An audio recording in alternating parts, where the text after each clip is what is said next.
He could have. No matter, even after all the Sundance thing, he could have still returned back to Nigeria and still done what the Peter Obi did. But he didn't do that.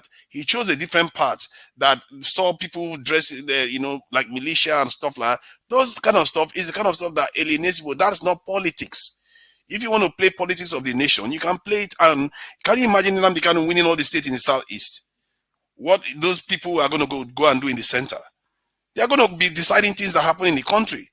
As a matter of fact, he probably would have had more power than Tinubu had if he played his card right, because everybody was beholden to him. So there's an element here that there's a learning cautionary tale here, because sometimes I find that people in that region, like in the southeast and even in the south, you see that too.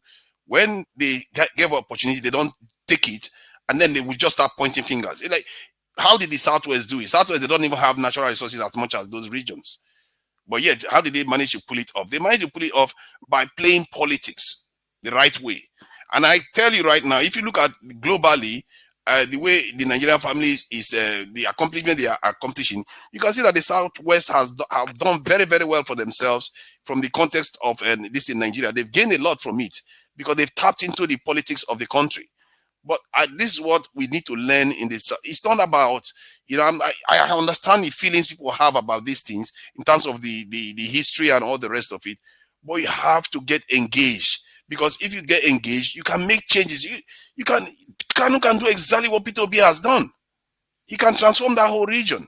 And people that are asking for him to just be released, they should be asking themselves, why would the federal government release him when Abakari is dead? And all the other people in the north that are doing this type of thing that didn't turn are dead. So if you want him to release him, I think the federal government will release him when it suits them, like they did with Isaac Adakaboro.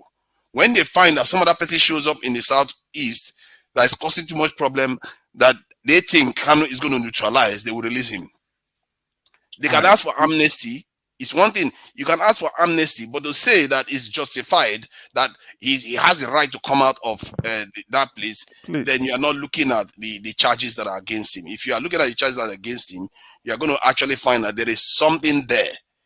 There's something there that needs to be answered. Because if this was in the UK or America, we have to be fair. We really have to be fair. If it was this country, this stuff happened, Kanu did this stuff, you know what's going to happen.